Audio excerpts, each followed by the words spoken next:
কথাটুকু একসাথে করি তাহলে কি দাঁড়ায়? নামাজের অনুষ্ঠানে কোনো সওয়াব নাই, সওয়াব আছে নামাজ কায়েম করার মধ্যে। বোঝা যায় কিনা কথাটি? অত্যন্ত সহজেই বোঝা যায় যে আল্লাহ বলছেন যদি নামাজের কথাটুকু নিয়ে আসি, খালি অন্য কথাগুলো সেপারেট করে নিয়ে আল্লাহ বলছেন নামাজের শুধু অনুষ্ঠানে কোনো সওয়াব নাই, সওয়াব আছে নামাজ কায়েমের মধ্যে, নামাজ প্রতিষ্ঠা করার মধ্যে।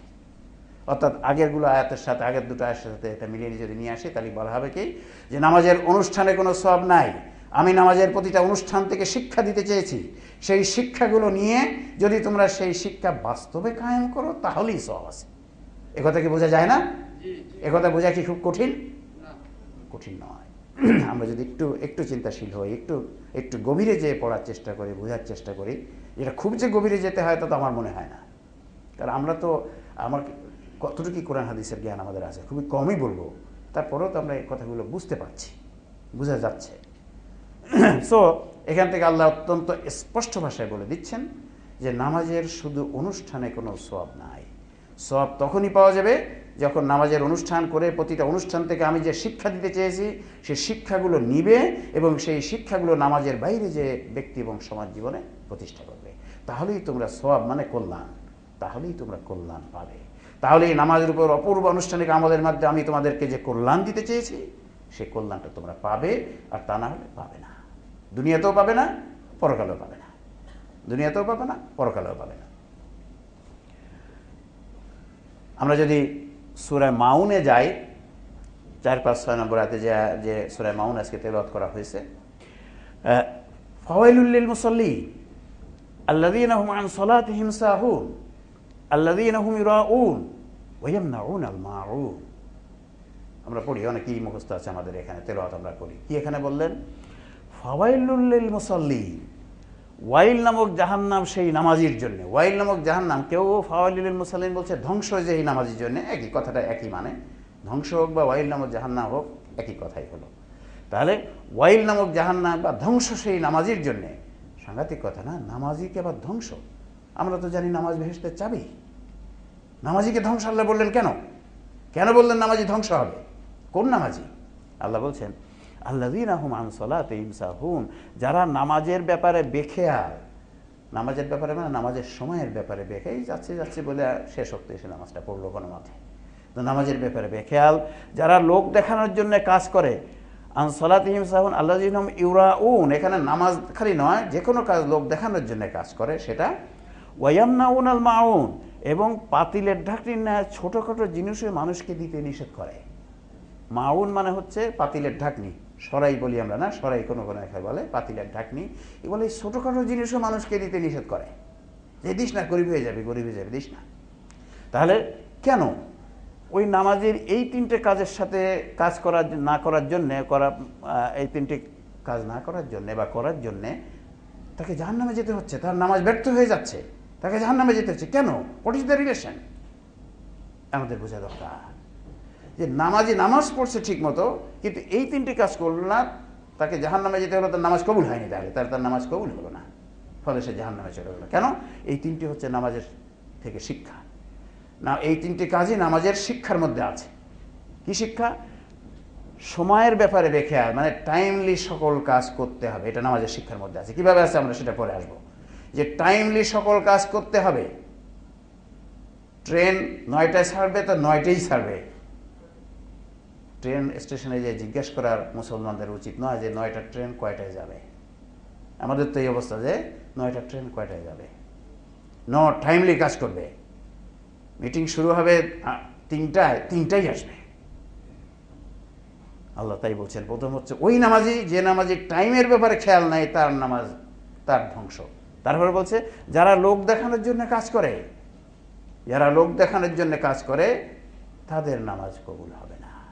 নামাজ পড়ে বা অন্য আমল করে, দান করার সময় কত মানুষ, জাকাত দেওয়ার সময় একেবারে পেপারে দিয়ে যায় আমি বড় জাকাত দেওয়া লোক, আমি বড় দানবী। কোরবানির গরু কেনার সময় কত বড় গরুটা কিনলো, এই যে দেখানো। লোক দেখানোর জন্য কাজ করে, তাদের নামাজ কবুল হবে না, যে ঠিকানা জাহান্নাম। আবার যারা ছোটোখাটো জিনিস অন্যকে দিতে চায় না, মানে কৃপণ, হাড় কৃপণ, এই কৃপণের কথা আল্লাহ বলছেন তারও নামাজ কবুল। কেন? তারা খালি নামাজের অনুষ্ঠান করেছে। এটাতে বোঝা গেল ওই ব্যক্তিরা নামাজের খালি অনুষ্ঠান করেছে, অনুষ্ঠান থেকে শিক্ষা নেয়নি। যদি শিক্ষা নিত তাহলে এই কাজ তিনটে করতে পারত না। কারণ নামাজের শিক্ষার মধ্যে এটা আছে, সকল কাজ অনুষ্ঠান সকল কাজ সময় মতো করবে, মানুষ দেখানোর জন্য কোনো কাজ করবে না, এবং যত পারবে মানুষকে দিবে, যত পারবে মানুষকে দিবে, যত পারবে দান খয়রাত করবে। সেই শিক্ষা সে নেয়নি, ফলে তার নামাজ কবুল হয়নি। সুতরাং এখানে তো আল্লাহ রাব্বুল আলামিন জানিয়ে দিলেন নামাজের খালি অনুষ্ঠান করলে চলবে না। নামাজ কায়েমের মানে অনুষ্ঠান কায়েম করা নয়। নামাজ কায়েমের অর্থ হচ্ছে নামাজের অনুষ্ঠান করে তা থেকে দিতে চাওয়া শিক্ষাগুলো নিয়ে সেই শিক্ষা বাস্তবে কায়েম করা। যদি তা আমরা করতে পারি তাহলে নামাজ সঠিকভাবে কায়েম হবে, এবং সেই নামাজের ফল আমরা দুনিয়াতেও পাবো, দুনিয়াতেও তার কল্যাণ পাবো, পরকালেও তার কল্যাণ পাবো। তা নাহলে দুনিয়াতেও কল্যাণ পাবো না, পরকালেও কল্যাণ পাবো না। দুনিয়াতে যে আমরা কল্যাণ পাচ্ছি না সেটা আমরা দেখছি। অসংখ্য মানুষ এই বাংলাদেশে নামাজ পড়ছে, অসংখ্য, কিন্তু নামাজের কল্যাণ আমরা দেখছি না। নামাজের শিক্ষার উল্টা কাজ সমাজে ভরপুর। তাহলে আমরা যে নামাজ বাংলাদেশে আমরা পড়ছি তার দুনিয়ার কল্যাণ তো দেখতে পাচ্ছি না, পরকালের কল্যাণ কি হবে সেটা পরকালে গেলে তো বোঝা যাবে, এখন তো সেটা বুঝতে পারবো না। তবে এখানে ধারণা কিছু করা যায়। এরপর চলুন আমরা যদি যাই সূরা জুমার 9 নম্বর আয়াতে, আল্লাহ বলছেন ইয়া আইয়ুহাল্লাযীনা আমানু ইযা নুদিয়া লিস-সালাতি মিন ইয়াউমিল জুমআতি ফাসআউ ইলা যিকরিল্লাহি ওয়া যারুল বাই'a যালিকুম খায়রুল লাকুম ইন কুনতুম তা'লামুন। আল্লাহ বলছেন, হে মুমিনগণ, জুমার দিন যখন নামাজের জন্য ডাকা হয় তখন ব্যবসা বাণিজ্য ছেড়ে নামাজের দিকে দ্রুত চলে যাও, এটি তোমাদের জন্য অধিক কল্যাণকর যদি তোমরা জানতে। কি অপূর্ব কথা, কি অপূর্ব সকল কথাগুলো। এই যে আরবি শব্দগুলো এখানে আছে খুবই সহজ, এটা বোঝার জন্য কিন্তু আরবি ভাষায় একেবারে পিএইচডি করতে হবে, আরবি literature, it is not necessary. দেখুন, যে বিষয়টি আল্লাহ যে বিষয়টি ক্লাস 1-এ তেমন বই ফরজ করা হয়, বাধ্যতামূলক করা হয়, যে বই ক্লাস 1-এর ছেলেরা বুঝতে পারবে।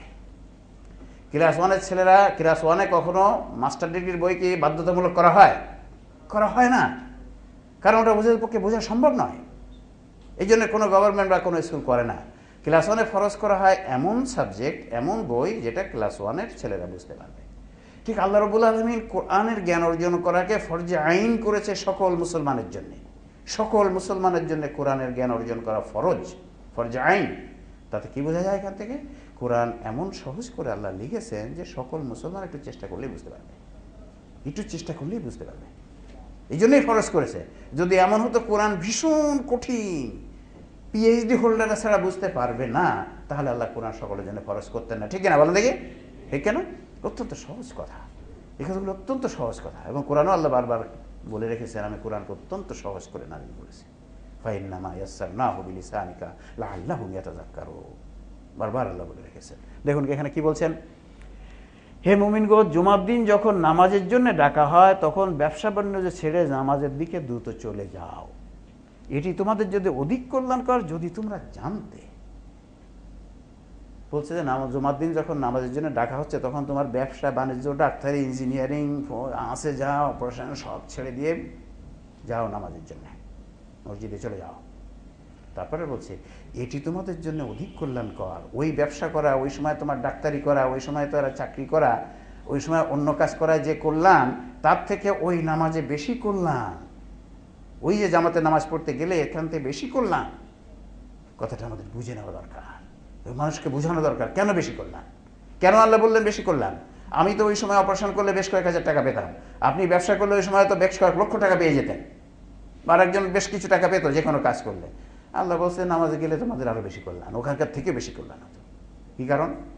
কারণ হচ্ছে আল্লাহ এখানে বলছে দেখো, ওই যে জামাতে নামাজ পড়তে গেলে জুমার নামাজ, ওখান থেকে যে শিক্ষাটা আমি তোমাদেরকে দিতে চেয়েছি, এই জামাতে নামাজের যে শিক্ষা দিতে চেয়েছে, জুমার নামাজের খুতবার থেকে যে শিক্ষা দিতে চেয়েছি, এই শিক্ষাগুলো নিয়ে তোমরা যদি সেই শিক্ষাগুলো বাস্তবে প্রয়োগ করতে এবং দেখতে পেতে যে সেই শিক্ষার বাস্তব প্রয়োগের কল্যাণটা কি, তাহলে তোমরা বুঝতে পেতে এই তোমার 2, 4, 5 হাজার, 10 হাজার, 1 লাখ, 2 লাখ টাকা কিছুই না ওর কাছে, ওই কল্যাণের কাছে, ওই লাভের কাছে এটা কিছুই না। সে কথাটা আল্লাহ বলে দিলেন, তোমরা যদি জানতে তাহলে বুঝতে পারতে যে তোমাদের এই কাজ ছেড়ে কেন আমি ওই নামাজে যেতে বলেছি। তাহলে এখানেও আল্লাহ রাব্বুল আলামিন বলে দিলেন যে এই যে নামাজে যেতে বলেছি, এই শিক্ষাগুলো নিয়ে তোমরা যদি বাস্তবে প্রয়োগ করতে নামাজ, তাহলে বুঝতে পারতে তোমরা অনেক কত কল্যাণ। হয়তো তোমার যদি নামাজের শিক্ষাগুলো সমাজে প্রয়োগ থাকতো, তুমি আজ কামাই করে হয়তো ইনকাম করে টাকা নিয়ে রাস্তায় যাচ্ছ, তোমাকে কেউ ধরবে না, তোমাকেও হাইজ্যাক করবে না, তোমাকে কেউ স্ট্যাপ করবে না, তোমাকেও পিস্তল দিয়ে টাকাটা ছিনতাই করে নিবে না। আর তা না করলে তো এখন টাকা নিয়ে যাও তো জীবনের ঝুঁকি। কাজেই আল্লাহ বলছেন যে ওইটাই বেশি কল্যাণকর, তোমার ওই কিছুক্ষণের জন্য ছেড়ে দিয়ে চলে আসা বেশি কল্যাণকর। এখান থেকে বলে দিলেন যে নামাজের শিক্ষাগুলো নিয়ে যদি বাস্তবে প্রয়োগ করো, যদি নামাজের শিক্ষাগুলো কায়েম করো, সেটাই তোমাদের জন্য অধিক কল্যাণকর। তাহলে নামাজের কায়েম করার অর্থ এখান থেকে বোঝা যায়, আল্লাহ বুঝেছেন নামাজ কায়েমের অর্থ হচ্ছে নামাজের অনুষ্ঠান কায়েম করা নয়, নামাজের অনুষ্ঠান করে তা থেকে আল্লাহর দিতে চাওয়া শিক্ষাগুলো নিয়ে সেই শিক্ষা ব্যক্তি এবং সমাজ জীবনে কায়েম করা। হাদিস শরীফে যাই, আমরা কোরআন শরীফের আয়াত দেখলাম। কোরআন শরীফের থেকে সিদ্ধান্ত পৌঁছানোর নিয়ম হচ্ছে ওই বিষয়ের যত রিলেটেড আয়াত আছে সব আয়াত একসাথে করে সম্পূরক ব্যাখ্যা করে সিদ্ধান্তে পৌঁছে। আমরা সেটা চেষ্টা করেছি। বেশ কয়েকটা আয়াতে দেখা যাচ্ছে একই কথা আল্লাহ রাব্বুল আলামিন বলে রেখেছেন। চলুন এখন হাদিস শরীফে আমরা রাসূল সাল্লাল্লাহু আলাইহি ওয়াসাল্লাম যে কথা বলেছেন সে কথা কি হাদিস শরীফে আছে কি নাই? হাদিস শরীফে থাকবে কি থাকবে না? আমরা বলতে হবে যে অবশ্যই থাকবে, একথা বলতে হবে। মুসলমানদেরকে এভাবে অ্যান্সার দিতে হবে যে অবশ্যই থাকবে।